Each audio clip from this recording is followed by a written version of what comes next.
विद्याधरी का पाषाण जगत के ब्रह्मा जी को ही अपना पति बताना। श्री वशिष्ठ जी कहते हैं, श्री राम तदनंतर अबाध चेष्टा वाली वे विद्याधरी उस शिला के भीतर स्थित हुई सृष्टि में प्रविष्ट हुई। फिर मैं भी उसके साथ संकल्प रूप होकर वहां जा पहुंचा। वे उद्यमशील तथा उत्कृष्ट शोभा से युक्त नारी उस जगत के ब्रह्मलोक में पहुंचकर ब्रह्मा जी के सामने बैठ गई और बोली, मुनि श्रेष्ठ, यही मेरे पति हैं जो मेरा पालन करते हैं। इन्होंने पूर्व काल में मेरे साथ विवाह करने के लिए अपने मन के द्वारा मुझे उत्पन्न किया था। ये पुरातन पुरुष हैं और मैं भी अब जरावस्था को आ पहुंची हूँ। इन्होंने आज तक मेरे साथ विवाह नहीं किया, इसलिए मैं विरक्त हो गई हूँ।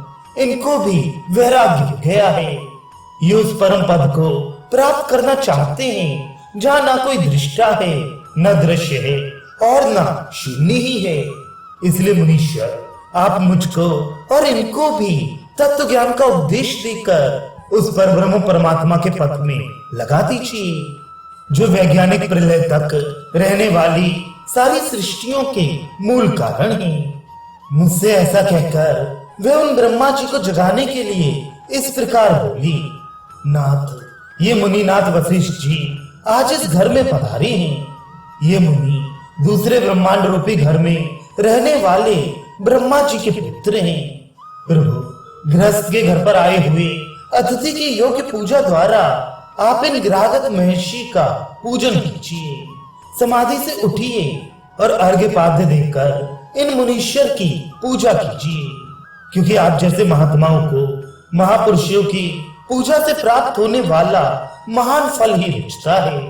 श्री राम, उस विद्याधरी के ऐसा कहने पर वे परम बुद्धिमान ब्रह्मा जी समाधि से जाग उठे।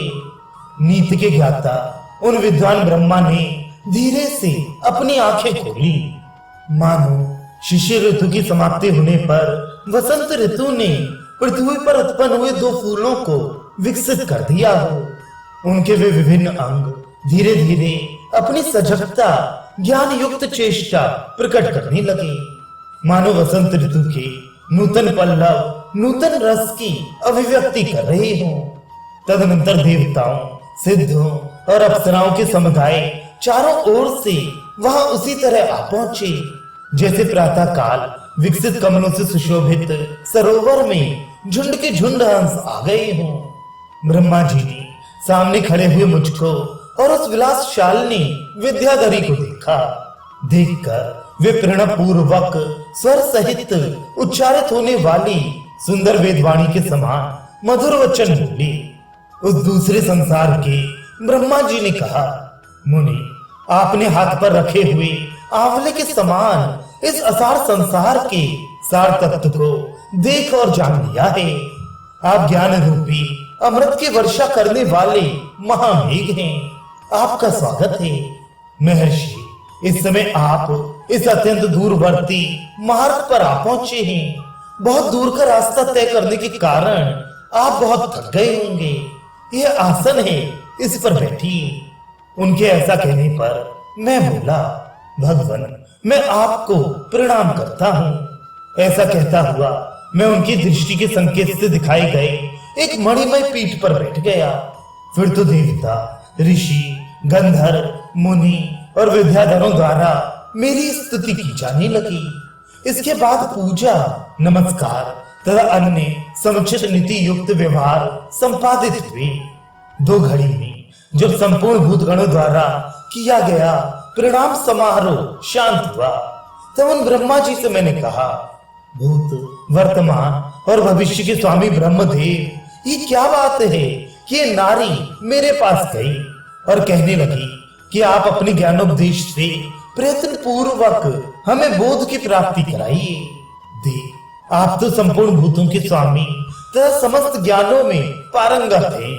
जगतपति, बताइए, ये काम मोड़ा स्त्री आपके विषय में क्या कहती है? देव, जब आपने इसे अपनी पत्नी बनाने के लिए ही उत्पन्न किया था, तब फिर इसे उस पद पर क्यों प्रतिष्ठित नहीं किया? इसको वैराग्य की ओर आप क्यों ले गए? दूसरे जगत के ब्रह्मा जी बोले, मुनि सुनिए, जैसी बात है उसे आपके सामने ठीक ठीक बता रहा हूं, क्योंकि सत्पुरुषों के सामने सब बातें यथार्थ और पूर्ण रूप से कहनी चाहिए। मुनि, वह जो शांत, अजन्मा, अजर एवं अनिर्वचनीय परमार्थ सद्वस्तु ब्रह्म है, उसी को चेतन अथवा चित्तत्व कहते हैं। चैतन्य ही उसका एकमात्र स्वरूप है। उसी परमात्मा ने अपने स्वरूपभूत चैतन्य से मुझे प्रकट किया है। मैं चिराकाश रूपी हूँ और सदा अपने स्वरूप में ही स्थित रहता हूँ। जब सृष्टि उत्पन्न होकर यथावत रूप से स्थित हो जाती है, तब मेरा व्यवहारिक नाम स्वयंभू होता है। वास्तव में ना तो मैं उत्पन्न होता हूँ और ना कुछ देखता ही हूँ। मैं समस्त आवरणों से मुक्त रहकर चेतनाकाश रूप हो चेतनाकाश में ही स्थित हूँ। ये जो आप मेरे सामने हैं और मैं आपके सामने हूँ, तथा हम लोगों में जो ये परस्पर संभाषण हो रहा है, ये वैसा ही है जैसे समुद्र में एक तरंग के आगे दूसरी तरंग हो और स्वयं समुद्र ही उन तरंगों के घात प्रतिघात के रूप में शब्द कर रहा हो। इस विषय में मेरी ऐसी ही मान्यता है। इस प्रकार समुद्र से तरंगों की कल्पना के समान जिसने अपनी और दूसरे की दृष्टि से देखे जाने वाले भेद की किंचित कल्पना कर ली है, तथा कालवशात अपने स्वरूप को भी किंचित भुला देने के कारण जिसकी आकृति कुछ मलिन सी हो गई है, वह मैं चिदाभास मात्र ही हूँ। ऐसे रूपों वाली मुझ ब्रह्मा के अंतःकरण में जो ममत्व और अहमता की वासना उदित हुई है, वह उस कुमारी स्त्री से भिन्न जो आप हैं, आपको अन्य सी प्रतीत होती है और मुझे अनन्य सी जान पड़ती है। वह वासना हम दोनों की दृष्टि से प्रकट भी है और अप्रकट भी, उदित भी है और अनुदित भी। वस्तुतः मैं अविनाशिनी सत्ता वाला हूँ, क्योंकि कभी मेरी उत्पत्ति नहीं हुई है। मैं आत्म रूप से अपने आप में ही स्थित हूँ।